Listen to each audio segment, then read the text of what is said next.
오늘은 부활절 감사 예배로 우리가 함께하고 있습니다. 오늘 말씀의 제목은요, 나도 되살아날 수 있습니까요? 라는 그런 제목으로 말씀을 전해볼까 합니다.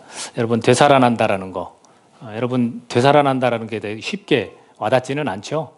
이 부분에 관해서 사실 부활주일 예배의 본문이나 말씀들이 거의 이렇게 비슷한 경우가 있는데, 제가 20년을 제가 사역을 하고 10년은 이제 단독 목회를 하는 중에 매년 이제 말씀을 전했을 거 아닙니까? 근데 매년 똑같은 말씀을 전하지 않으려고 사실은 상당히 노력을 하고 있습니다. 그래서 아마 오늘도 겹치는 부분이 있는 듯 하지만 또 없다라고 그렇게 말씀을 좀 드리려 합니다. 또 기억력이 너무나 좋으신 분들은 몇 년 전에 했던 부활주일에 했던 그런 말씀 아닙니까? 이렇게 또 이야기를 하실 수도 있겠습니다. 그런 분들이 계시다면 기억력이 정말로 좋으신 분인 것 같습니다. 여러분, 노마지지라는 얘기를 혹시 아십니까? 노마지지는 한비자에 나온 이야기입니다. 그래서 어떤 전쟁 중에 치열한 전쟁을 치르고 혹독한 겨울이 찾아왔습니다. 그래서 전쟁에 승리하고 돌아가는 중에 길을 찾을 수가 없었어요. 아마 눈 때문인지 몰라도 길을 찾을 수가 없었는데, 그 중에 한 부하가 이야기를 합니다. 옛 말에 늙은 말을 풀어놓으면 그 말이 길을 안내해 준다고 합니다 하고서 늙은 말 하나를 풀어놨더니 그 말을 쫓아갔더니 넓은 길이 나왔다고, 그래서 돌아올 수 있었다라는 그런 이야기입니다. 그래서 많은 연륜이 있는 사람들의 좀 이야기를 들으면 유익하다라는 의미를 좀 갖고 있습니다. 제가 이 부활주일 되기 전에 고난주간을 보내면서 우연히 어떤 원로 목사님의 좀 인터뷰를 좀 접하게 됐어요. 1927년생이세요. 뭐 까마득하죠. 우리 부모님들 지금 다 안 계실 수도 있는데 96세가 된 원로 목사님이세요. 지금도 원로 목사님으로 계시더라고요. 건강하셔서 그렇게 인터뷰할 수 있다는 게 너무나 감사한데, 어떤 질문을 했냐면, 한국교회가 빛과 소금의 역할을 해야 되는데 왜 이렇게 비난을 받고 있는지에 대해서, 어떻게 하면 그 비판을 좀 피할 수 있을까에 대해서 질문을 드렸어요. 두 가지를 말씀하시더라고요. 그 두 가지 중에 한 가지가 너무 크게 와닿았는데, 첫 번째는 뭐냐면 기도 이야기를 하셨어요. 기도. 한국 교회는 기도를 많이 한대요. 기도하는 사람은 많은데 삶과 일치하지 않는다는 거예요. 생활과 같아야 된다는 거예요. 기도한 만큼 생활에서도 그 모습이 나와야 되는데, 기도는 많이 하는데 생활과는 다르다는 거예요. 거기에 신경 쓰지 않는 것 같다, 이렇게 말씀하셨고요. 또 하나의 원인으로는 우리가 내세가 있잖아요. 그 내세에 심판을 염두에 두지 않는다라는 거예요. 우리는 현세에만 관심 있는 것 같아요. 근데 내세에 심판이 있다는 것을 염두에 두어야만 한다라는 거죠. 만약 그래서 내가 다 살고 난 후에 심판이 있다는 것을 안다면 오늘 내 생활을 함부로 살 수 없을 것이다. 그래서 한국교회가 이 부분에서 어두워져 있는 것 같다, 이렇게 표현하셨어요. 저는 이 두 번째에서 지금 이 원로 목사님인 서울에 지금 교회, 내수동에 있는 교회인데, 이 박희천 목사님이라는 분이 말씀하신 대로라면 심판이 있다는 것은 우리가 어떻게 심판을 받냐면 부활을 해서 그분 앞에 선다는 거예요. 심판을 우리가 영혼이 받습니까? 아니라는 거예요. 우리의 육체도 심판을 받는 거예요. 그것을 우리는 알아야 되는데, 결과가 어떻게 되냐면 하나님으로부터 우리는 심판을 받고 그 평가를 받는다는 것. 그래서 육체의 부활이 있음을 성경은 말해주고 있다는 거예요. 이것을 우리가 알아야만 됩니다. 오늘 읽은 이 사건이 예수님이 부활하신 사건이에요. 이 부활하신 사건인데, 이 앞뒤의 문맥들을 읽어보면 무덤에 계시지 않아요. 그거를 제자들이 분명히 확인했어요. 막달라 마리아가 달려갔어요. 없었어요. 그리고 그 이야기를 들은 제자 베드로와, 이름은 밝히지 않았지만 아마도 요한일 것이다, 요한복음을 쓴 요한일 것이다 라고 우리가 예상을 하고 있는데, 또 다른 제자가 가서 확인을 하고 그때 믿었어요. 뭘 믿었냐면 무덤에 계시지 않는다는 걸 믿은 거지 예수님을 믿은 게 아니었어요. 무덤에는 없구나, 분명히. 그것을 믿었어요. 그래서 우리가 이것을 빈 무덤이다 이렇게 표현하는데, 저는 우리의 신앙이 빈 무덤에서 벗어나야 된다고 생각합니다. 항상 빈 무덤을 찾아가지만 거기 예수님이 계십니까? 안 계십니까? 안 계셔요. 우리는 헛된 것들을 자꾸 뭔가 주님을 만나고 싶은데, 주님이 날 이걸 해결해 주고 싶은데 빈 무덤으로만 계속 가는 거예요. 우리 신앙이 좀 그러지 않았으면 좋겠습니다. 빈무덤은 그냥 빈무덤으로 있는 거지 거기에 더 이상 예수님이 계시지 않습니다. 다시 말하면 예수님은 살아나셨습니다. 살아나셔가지고 그 제자들에게 찾아오신다는 거예요. 오늘 읽은 내용 중에 이것을 믿지 못하는 사람이 한 명이 등장합니다. 누구냐면 도마예요. 성경은 의심 많은 도마 이렇게 표현하지만 저는 도마뿐만 아니라 저 같았어도 믿지 못했을 거예요. 여기에 계신 모든 분들이 그 당시에 그 자리에 있었어도 믿지 못했을 거예요. 지금 도마에 관한 그 이야기를 할 때 도마는 믿지 못했지만 도마를 위해서 예수님은 찾아오셨다는 거예요. 오늘 이 자리에 계신 분 중에 이것을 믿지 못하지만 예수님이 다시 살아나신 걸 믿지 못하지만 괜찮습니다. 예수님은 찾아오시는 분이라는 거예요. 예수님이 오시는 거예요. 내가 헤매고 빈무덤 가봤자 안 계시니까 다른 것을 찾는 게 아니라 주님이 찾아오신다라는 거. 그래서 제자들 곁으로 주님은 찾아오셨습니다. 그래서 오늘 읽은 우리 본문 말씀이 두 번째 찾아오신 겁니다. 두 번째. 몇 번을 찾아오셨냐면 이제 세 번을 찾아오셨는데 이건 조금 이따 제가 언급하도록 하겠습니다. 그렇다면 예수님이 이런 모습들, 이런 사건들을 일으켰는데 왜 그럼 이 땅에 오셨을까요? 궁금하지 않으세요? 재판에 딱 섰을 때 누가 이 질문을 했냐면 빌라도라는 사람이 질문을 했어요. 궁금하지 않습니까? 당신은 뭐냐? 당신은 누구냐? 왜 이 땅에 왔느냐? 궁금하지 않습니까? 그리고 내가 신문을 지금 연태껏 해봤지만 죄가 없는데 왜 저 사람들은 당신을 십자가에 달라고 하느냐? 이스라엘 백성들, 유대인들이 그렇게 말을 하니까요. 그러니까 이 빌라도도 궁금했죠. 그래서 우리도 질문을 한번 할 수 있는 겁니다. 예수는 왜 이 땅에 오셨을까?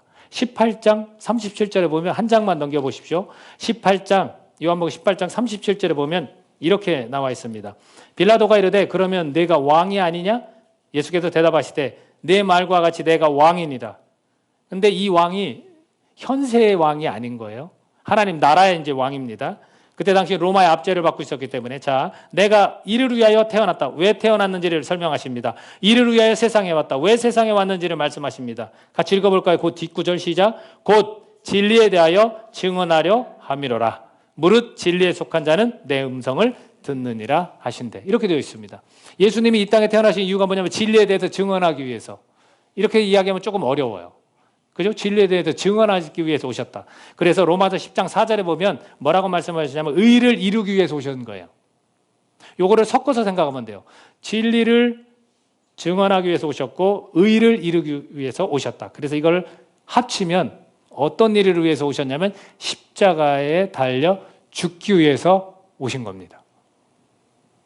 진리는 뭐냐? 예수께서 십자가에서 처형되는 게 진리예요. 의가 뭐냐? 예수께서 십자가에서 처형되는 게 의입니다. 그래서 우리가 이 십자가의 처형, 이 십자가의 처형은 잘못한 사람들이, 죄를 지은 사람들이 달리는 형틀이에요. 근데 이제 여기에서 왜 의라고 표현했냐면 예수님은 죄가 없으신 분이지만 십자가에 달리셨어요. 보세요. 우리 사람들은 어떻습니까? 잘잘못을 잘 따져요. 뭐가 잘못했고 뭐가 잘했고 잘못했으면 벌을 받아야 되고 잘했으니까 칭찬받아야 되고 아주 단순한 논리인데 예수는 그럼 십자가에 달렸으면 죄가 있어서 달려야 됐다? 이렇게 따지면 되는 겁니까? 아닌 거예요. 신문을 아무리 해봤지만 죄가 없다라는 거죠. 죄가 없는 분이 죄가 이시 십자가에 달린 것이 의라는 거예요. 그래서 우리가 그 죄에 대해서 생각해 볼 수 분명히 있을 것입니다. 자, 그렇다면 부활이라는 것을 우리가 다시 살아난다는 걸, 되살아나는 것을 어떻게 우리가 알 수 있냐면 십자가에 죽음이 있어야 부활이 있다는 거예요. 죽어야만 다시 사는 게 있는 거죠. 안 죽었는데 다시 살았다라고 말할 수 없는 겁니다. 분명히 죽어야 됩니다. 근데 이거는 이 죽음은 죄에 대한 처벌이었어요. 이상하지 않습니까? 예수님께서는 분명히 죄가 없는데도 불구하고 왜 죄에 대한 처벌을 받느냐는 거죠. 이거를 우리가 대속이다 이렇게 부릅니다. 대속이다. 누군가의 죄를 뒤집어 쓰고 죽으신 거예요. 구약의 시대에 보면 우리의 죄를 어디에다 뒤집어 씌웠냐면 깨끗한 어린 양, 염소. 정말 태어나고 얼마나 막 예쁩니까? 그 동물들이. 죄가 있을까요? 없을까요? 없죠. 그러니까 내 죄가 여기로 간다 해서 깨끗한 거로 드렸다라는 거죠.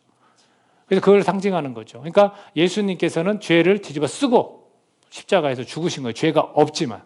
우리는 이것을 깨달아야 되는 겁니다. 죄에 대한 처벌을 받고 부활하셨다라는 거예요.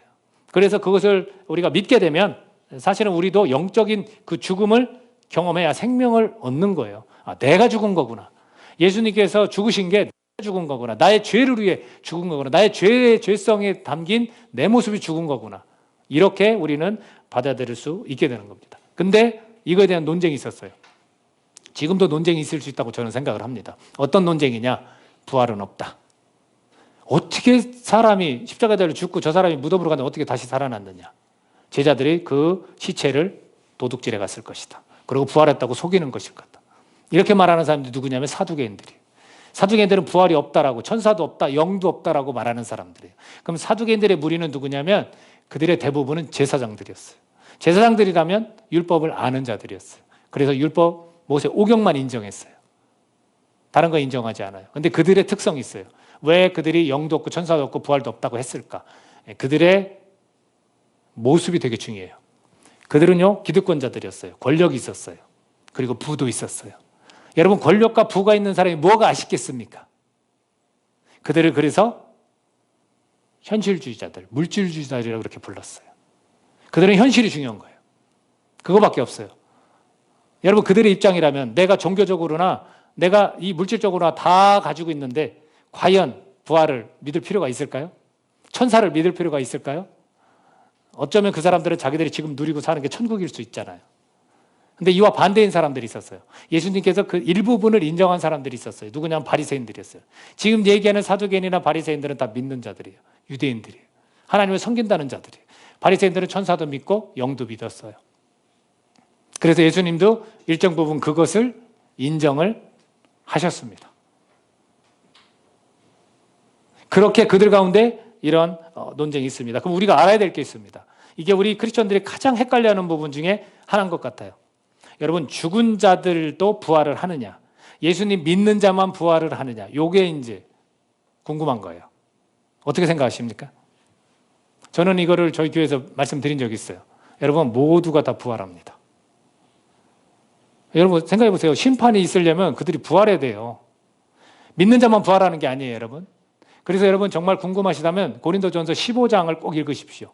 13장은 사랑장이라고 부르지만 고린도전서 15장은 부활장이라고 부를 수 있습니다. 거기에 대해서 쭉 설명을 하고 있어요. 어떤 설명을 하느냐면 만약에 죽은 자가 다시 살아나는 부활이 없다면 예수 그리스도도 살아날 수가 없다. 하나님은 그렇게 하실 수 없다라고 설명을 합니다.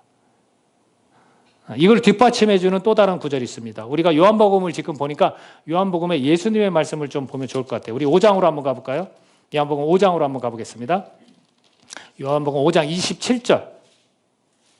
요한복음 5장 27절에서 29절까지 한번 읽어보겠습니다. 자, 성경 있으신 분 읽으시고 없으신 분은 제가 읽어드릴 테니까 들으시면 좋겠습니다. 5장 27절부터 시작. 또 인자됨으로 말미암아 심판하는 권한을 주셨느니라. 이를 놀랍게 여기지 말라. 무덤 속에 있는 자가 다 그의 음성을 들을 때가 오나니 선한 일을 행한 자는 생명의 부활로, 악한 일을 행한 자는 심판의 부활로 나오리라. 아멘. 중요한 게 있습니다. 심판을 하나님이 하시는 게 아니에요. 누가 해요? 예수님께 권한을 넘기셨어요. 그래서 예수님을 믿으면 심판받지 않는다는 거예요. 그리고 여기서 분명히 얘기했지만 우리 삶 가운데 악한 일을 행하는 자들이 있잖아요. 그럼 우리는 그들을 쉽게 정죄하고 우리도 심판하잖아요. 그럴 필요가 없어요. 왜 그럴 필요가 없습니까? 우리는 다 죽은 자 가운데 다 살아납니다. 그리고 예수께서 그걸 심판하시기 때문에 괜찮습니다. 우리는 그거 억울해서 어떻게 삽니까? 괜찮습니다. 이 진리를 알면 괜찮습니다. 그 사람 분명히 하나님께서 예수 그리스도를 통해서 심판하실 겁니다. 그러니까 우리가 이 세상에서 이루어지는 잘 이해 안 되는, 납득 안 되는 부분들을 우리가 심판할 필요가 없다는 거예요, 사실은. 그러니까 모든 이가 다 죽지만 다시 살아나기 때문에 우리가 이 진리를 알면 사실은 마음이 많이 편해요. 예수님께서는 이렇기 때문에 오늘 이들에게 나타나시는 거예요. 이걸 위해서 나타나시는 거예요. 자, 그 다음에가 뭐냐면 왜 도마라는 사람에게 주님은 나타나셨을 거라면 믿음을 가지라는 거예요. 우리한테 주님께서 찾아오신 이유는 믿음을 가지라는 거예요. 근데 어떤 믿음? 어떤 믿음을 가져야 될까? 그게 얼마나 중요한지 모르는데 때로는 이렇게도 말씀하셔요. 나를 통해서 믿지 못하겠느냐? 나라는 예수를 믿지 못하겠느냐? 그러면 내가 많이 행한 그 일로 나를 믿으라. 그렇게 설명하세요. 예수님의 기적들은 수도 없이 많이 일으켰습니다. 나와 아버지의 어떤 관계인지를 모른다면 내가 한 일을 통해서 믿어라, 이렇게 말씀하세요. 그만큼 믿는 것에 관한 중요성을 말씀하고 있는데, 이 요한복음 마지막 구절에서 뭐라고 썼냐면 21장 마지막 구절에서 예수께서 행하신 일이 이 이외에도 많으니 만일 낱낱이 기록된다면 이 세상이라도 이 기록된 책을 두기에 부족할 줄 아노라. 엄청난 3년 동안에 엄청난 일들을 하신 거예요. 죽은 자도 죽은 나사로도 살리셨고 병자들 다 일으키셨어요. 그러니까 네가 나와 하나님과의 관계를 믿지 못하겠거든, 의심하거든, 내가 이룬 그 일, 사람들이 할 수 없는 그 역사를 보고 믿어라. 믿음이 중요하다는 거예요. 나는 그런 기적을 행한 자 아니냐, 그러니까 믿어라, 이렇게 권하고 계시다라는 겁니다. 그래서 어떤 식으로 예수님이 3번 나타났냐면 지금 읽은 본문 위에는 도마가 없을 때 나타나셨어요. 그리고 못자국과 창자국을 제자들한테 보여줬더니 그때서 이제 믿었어요. 다시 살아나셨구나. 그러니까 도마는 나는 그 자리에 없었다, 나 못 믿겠다, 나도 그것을 봐야만, 나는 보는 정도가 아니라 거기에 손을 넣어야만 나는 믿겠다 했어요. 그래서 예수님께서 찾아오셨습니다. 그 한 사람이 믿음을 갖기 위해서. 그래서 오늘 본문에서 자, 뭐라고 얘기하시면 너희에게 평강이 있을지어다. 예수 그리스도의 부활을 믿게 되면 평강이 임하는 줄로 믿습니다. 그걸 믿어야만 우리 안에 평강이 있습니다. 도마에게 이르시되 내 손가락을 이리 내밀어 내 손을 보고 내 손을 내밀어 내 옆구리에 넣어보라. 그리하여 믿음 없는 자가 되지 말고 믿는 자가 되라. 주님이 중요시 여기는 것은 믿는 자가 되어야 한다는 거예요. 자, 그 다음 고백입니다. 28절 도마의 고백입니다. 같이 읽어보겠습니다. 본문 28절 시작. 도마가 대답하여 이르되 나의 주님이시요 나의 하나님이시니이다. 이렇게 설명합니다. 이제 고백하는 거예요. 뭐라고 고백합니까? 나의 주인이십니다, 당신은. 내가 주인 되어 살아왔는데 그래서 의심도 들었지만 이제는 괜찮습니다. 주님이 나의 주인이십니다. 나의 구원자십니다. 당신은 하나님의 아들이십니다. 당신이 하나님이시군요. 이렇게 고백을 하게 되는 겁니다. 자, 그렇다면 아까 제가 서두에 말씀드렸듯이 뒤에 가서 왜 예수님이 3번 나타나셨을까? 이거를 말씀드린다고 했어요. 제자들에게 먼저 나타나시고 의심 많은 도마에게 그 한 사람을 위해서 다시 한번 제자들에게 나타나시고 그 다음에 어떤 내용이냐면 이들이 참 재밌어요. 이 제자들을 보면 이거 좀 제가 교만한 건데 제자들보다 제가 조금 더 나은 것도 있는 것 같아요. 이 정도면 주님 따르겠습니다 이렇게 가야 하는데 어디로 가냐면 물고기 잡으러 가요. 아, 산업전선으로 다시 들어가는 거예요. 야, 먹고 살리 걱정이네. 난 바다로 간다고 베드로가 가니까 또 다 쪼르르 쫓아가. 그랬더니 바닷가에서 예수님이 불을 펴놓고 이들에게 고기를 잡았느냐 물었더니 잡지 못했다. 그래서 그물을 던져봐라. 예수님이 말씀하셨더니 153, 153마리가 잡혀서 그물을 끌어와서 거기에서 불을 피고 떡과 생선을 주는 거예요. 이게 3번째 나타나신 거예요. 여러분, 이 3번이 되게 중요해요. 3번이. 베드로가 예수님을 몇 번 부인했습니까? 3번. 그 3번은 뭘 의미하냐면 너는 틀림없이 부인한다라는 거예요. 너는 네가 목숨까지 바치겠다고 했지만 너는 분명히 나를 부인한다라는 거예요. 실제로 부인했습니까? 안 했습니까? 부인했어요. 이건 반드시 이루어진다는 거예요. 그리고 베드로한테 몇 번을 질문했는지 아십니까? 네가 나를 사랑하느냐? 3번을 질문했어요. 그랬을 때 내 양을 먹이라, 내 양을 치라, 내 양을 먹이라. 이 말씀을 하시거든요. 그럼 그것도 틀림이 없습니다. 베드로가 이제는 어떤 사람이 된다는 거예요? 양을 치고 먹이는 사람이 된다라는 거예요. 그리고 실제 그렇게 됐습니까? 안 됐습니까? 됐어요. 자, 이제 마지막. 예수님이 왜 3번 나타나셨습니까? 반드시 부활했다라는 거예요.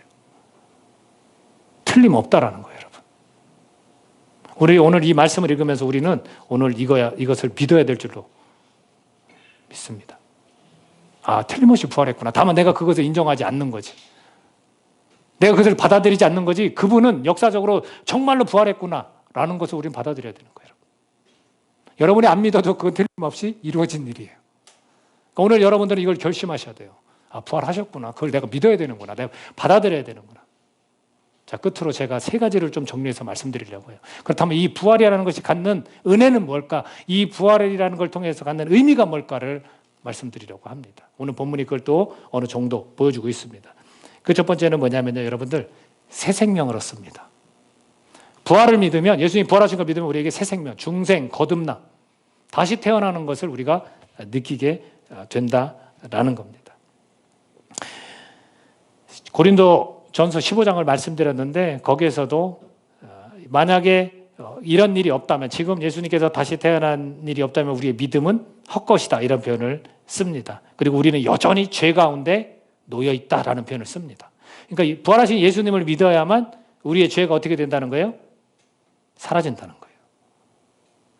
죄 없는 분이 우리의 죄를 대속해서 거기서 죽으셨기 때문에 내 죄가 이미 거기에서 깨끗하게 됐기 때문에 그걸 믿으면 내 죄가 없어지고 나는 중생하고 거듭난다는 거예요. 죄 속에서 죄의 종이었던 사람이 이제는 의를 이루신 그분의 의의 종이 되는 거예요. 신분이 완전히 바뀐 거죠. 이것을 뭐라고 하냐면 새 생명, 중생, 거듭남이다, 이렇게 표현합니다. 그러니까 우리가 이런 질문을 해요. 나는 그렇게 믿는데도 또 지금도 죄를 짓는데요. 이 죄에 대해서는 누구나 다 지을 수밖에 없습니다. 지금 여기서 말한 죄는 뭐냐면 하나님과 나와의 관계를 맺어준, 죄 때문에 끊어졌던 걸 맺어준 것, 그것을 이야기하는 겁니다. 이제는 하나님을 부를 수 있게 됐고 회개할 수 있게 됐고 그런 죄를 져도 용서받을 수 있게 되는 거예요. 그러나 하나님과 근본적으로 끊겼던 죄, 이거는 해결할 수가 없었던 거예요. 그것만 예수께서 해결해 주신 겁니다. 그래서 로마서 10장 19절 같이 한번 9절, 로마서 10장 9절 한번 같이 한번 읽어볼까요? 화면을 보고. 자, 시작. 내가 만일 내 입으로 예수를 주로 시인하며 또 하나님께서 그를 죽은 자 가운데서 살리신 것을 내 마음에 믿으면 구원을 받으리라. 구원을 받는 거예요. 구원을 받는 거는 죄가 있으면 구원을 못 받아요. 그 구원받는 죄는 이미 해결이 된 거예요. 구원받는 건 뭡니까? 조금 더 나아가서 영생까지 다 이어지는 거예요. 요한복음 3장 16절 너무나 잘 아는 구절이잖아요. 하나님이 세상을 이처럼 사랑하사 독생자를 주셨으니 이는 저를 믿는 자마다 멸망하지 않고 영생을 얻게 하려 하십니다. 멸망이라는 건 뭐냐면 모두가 다 부활해서 심판을 받는데 그 심판을 받지 않게 된다라는 거예요. 이게 구원받은 거예요. 그 영원한 생명을 얻는 거예요. 천국이라고 표현한 곳에서 주님과 함께 영광을 누리며 살아가게 된다라는 거예요. 거기에 결과를 우리가 뭘로 알아야 되냐면 내 몸에 부활이 있다라는 것. 그럼 어떤 식으로 부활할까?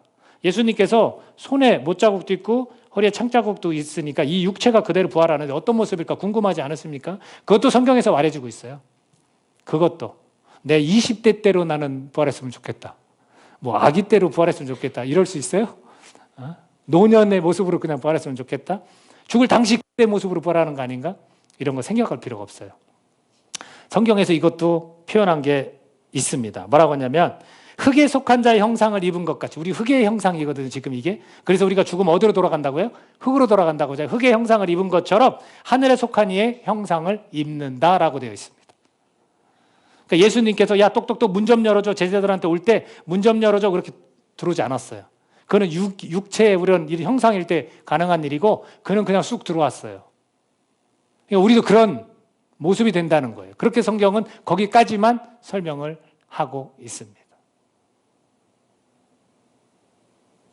우리는 몸의 부활이 분명히 있고 어떤 식으로 부활한 거에 대해서는 중요하지 않습니다. 다만 육체가 부활한다는 것은 말해주고 있다는 거죠. 그래서 우리가 이 부활이 갖는 의미, 이 첫 번째는 새 생명, 중생, 거듭남, 이게 얼마나 중요한지 몰라요. 이 부활하신 예수님을 전해야만, 그것을 믿어야만 구원받을 수 있다는 거, 새 생명을 얻을 수 있다는 거. 두 번째는 뭐냐면 영성이라는 겁니다. 영성. 이거는 본질인데 하나님의 영이 이제는 우리와 함께하는 거예요. 성령. 내가 예수님 믿기 전에 영성? 뭐 이런 거 사실 생각 잘 안 해요. 근데 우리에게는 예수님 믿고 나면 영성이 생겨요. 이 영성. 이거는 하나님의 영이 이제는 그들과 함께하는 거예요. 그들과 함께하는 거예요. 그래서 구약의 내용들 보면 전쟁에서 하나님의 영이 그와 함께했다면 전쟁에서 맨날 승리해요. 우리 지금 이 땅 가운데서 살아가면서 승리하고 싶잖아요. 그죠? 이 세상에 살면서 조금 하나님이 나와 함께 하심이 이게 삶에 드러났으면 좋겠잖아요. 그거 우리가 믿어야 되는 거예요. 뭘로 믿느냐? 하나님의 영이 나와 함께 한다. 라는 걸 믿어야 돼요. 근데 이것을 본질만 가지고는 이 크리스찬의 삶이 전부가 아닙니다. 이거 바깥으로 좀 드러나는 모습들이 있습니다. 어떤 모습이냐면 제가 한 3가지 정도를 좀 생각해 봤어요. 고민하는데 이 3가지가 생각났어요. 하나는 언어의 영성이에요. 언어의 영성. 예수님을 믿고 우리가 거듭나는 걸 경험하면 부활하신 예수님을 믿으면 우리 언어가 사실은 달라져요. 그렇게 안 보이시겠지만 모르겠어요. 저를 또 그렇게 보실지도. 제가 욕을 엄청 잘하는 사람이었어요. 정말 욕쟁이 할아버지가 되고 싶을 정도로. 그 구수하잖아요, 막. 예전에 술을 좀 좋아하면서 그런 삶을 살 때 그런 생각도 했었거든요. 근데 제가 예수님을 믿고는 이 언어가 조금 달라져요. 할 수 있죠. 욕할 수 있어요. 그러나 안 하게 되는 거예요. 저 사람 나쁜 사람이면 잘못했다라고 비판할 수 있죠. 근데 잘 안 하게 되는 거예요. 아까도 말씀드렸지만 진리를 알고 나니까 나중에 더 하나님께서 해결하시고 예수님께서 심판하시는데 뭘. 언어가 사실은 달라져야 되는 거예요. 여러분들이 예수님 믿기 시작하면 믿지 않는 친구들이 주변에 있을 겁니다. 그런 사람들이 봤을 때 달라졌다고 그래요. 그때 뭐가 달라졌냐면 언어가 달라지는 거예요. 여러분 성경의 덕목들이 굉장히 많아요. 성경에서 말하는 언어들을 자꾸 우리는 입술로 말해야 되는데 세상에서 좋아하는 언어들을 말하는 게 아니에요. 주님께서 말씀하신 그런 언어들, 사랑합니다, 축복합니다, 그런 언어들로 자꾸 우리 입술이 바뀌어야 되는 거예요. 두 번째는 뭐냐면 태도의 영성이에요. 이거는 생활에서 드러나는 그런 영성인 것 같아요. 우리가 배려하고 다른 사람들에게 봉사하고 이런 모습들이 자연스럽게 나오는 거죠. 여러분 태도가 달라지지 않는다면 그게 무슨 주님을 만난 사람의 모습이겠습니까? 부활하신 예수님을 내가 믿는다고 해놓고 태도가 달라지지 않는다면 그게 뭡니까? 내가 예전에 즐기던 세상 일 그대로 즐긴다면, 제가 마시던 술을 계속 마셔 욕을 한다면, 여러분은 저를 부활하신 예수님 믿었다고 여러분 그렇게 인정해 주시겠습니까? 아닌 거예요. 그런 생활의 모습들이 변하기 시작을 한다는 거죠. 이거는 어떤 면에서 우리 편에서 우리가 주님 닮아가는 모습 우리가 변화돼 성화되어져 간다는 그런 모습이지만 마지막 거는 아닙니다. 은혜의 영성이에요.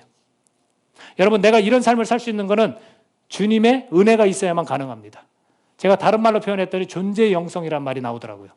우리 존재가 달라졌어요. 죄인이었다가 이제는 의인이 된 거예요. 내 죄가 깨끗하게 되어졌고 우리를 의인이라고 이제 칭해 주셨기 때문에 내가 의인답게 이제 살아가야 되는 거예요. 내 존재 영성이 생긴 거예요. 거기는 은혜가 항상 뒤따라오는 거예요. 나에게. 하나님의 은혜가. 여러분 믿으세요?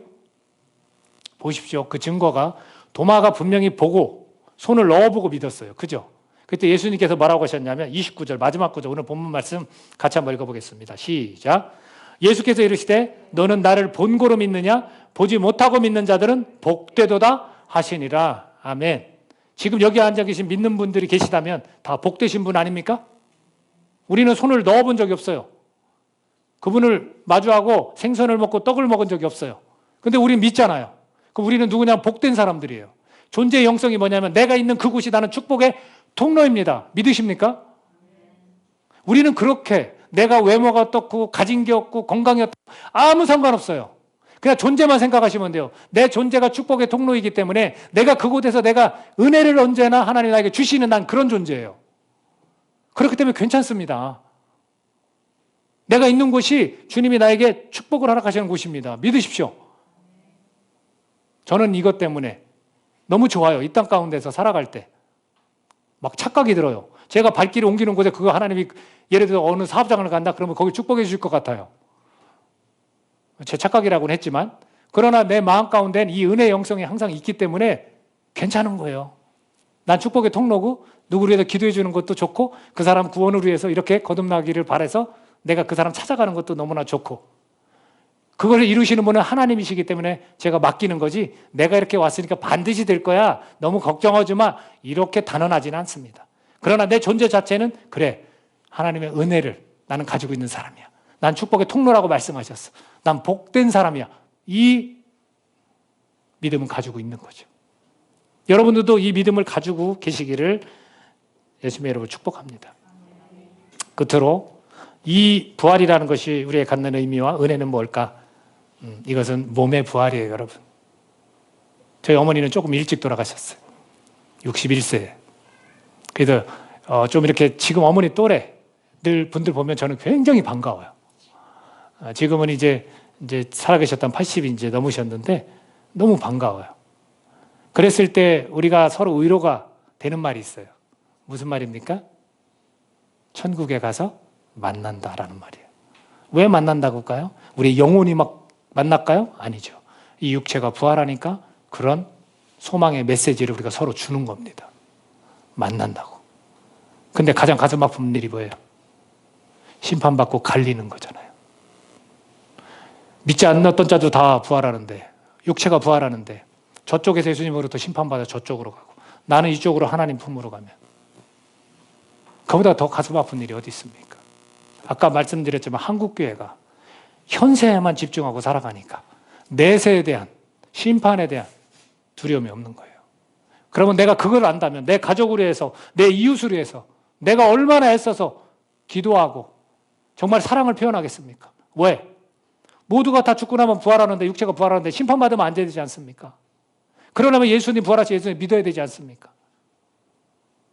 그래서 끈덕지게 우리가 자꾸 찾아가고 베풀고 기도하는 거예요. 우리 가족 가운데 그런 일이 좀 해결됐으면 좋겠어요, 여러분. 그런 일을 위해서 우리가 오늘도 기도했으면 좋겠고요. 이 소망이 우리에게 있기 때문에 그분에게도 이 소망이 담겨지기를 바랍니다.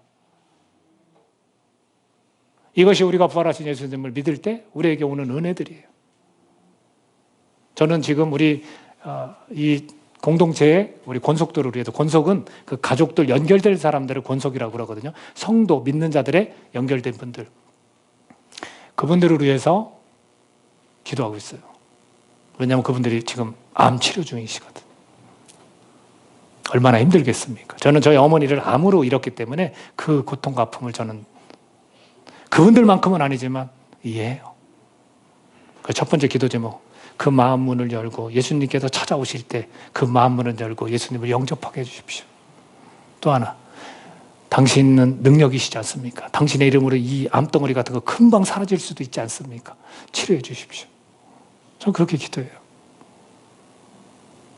그분이 얼마나 살지 뭐 할지 아무도 몰라요. 저한테는 그게 중요한 게 아니에요. 같이 천국에 입성하고 그곳에서 하나님과 영광을 누리며 살아갈 수 있는 것. 그것 때문에 그러는 거죠. 여러분, 나도 내가 되살아날 수 있습니까? 라는 질문을 스스로 하실 때 되살아날 수 있습니다. 나는 예수님을 믿고 부활하신 예수님을 믿고 나는 되살아날 수 있습니다. 되살아납니다. 그러나 이걸 넘어서 내 가족, 내 이웃들도 그렇게 되살아나서 하나님과 영광을 누리며 영원히 살아가는 축복이 있어지기를 간절히 기도합니다. 이 시간 기도하겠습니다. 우리 기도할 때 이 부활에 대해서 좀 더 매년 그냥 부활주일만 부활에 대한 이야기로 묵상하는 게 아니라 정말 주님의 살아계심과 또 그분이 심판의 권한을 가지시고 마지막 때에 우리를 영원한 나라로 이끄시는 분임을 기억하면서 우리 주변에서 정말 죽을 수밖에 없는, 사실 사망 권세를 이겼다고 하셨거든요. 사망에 이를 수밖에 없는 그런 심판받을 우리 가족이 있다면, 우리 이웃들이 있다면 그들에게도 동일한 소망이 생겼으면 합니다. 또 내가 예수님을 믿지만 내가 이 영성 관리를 제대로 못했다면 다시 한번 주님 앞에서 새로워지기를 원합니다. 또 우리 주변에서 오늘 이 자리에 예배를 드리는 자가 거듭나고 또 새 생명을 얻는 귀한 은혜가 있어지기를 간절히 원합니다. 우리 성령님 의지하면서 이 시간 함께 기도로 나아가는 시간 갖도록 하겠습니다. 같이 기도합니다.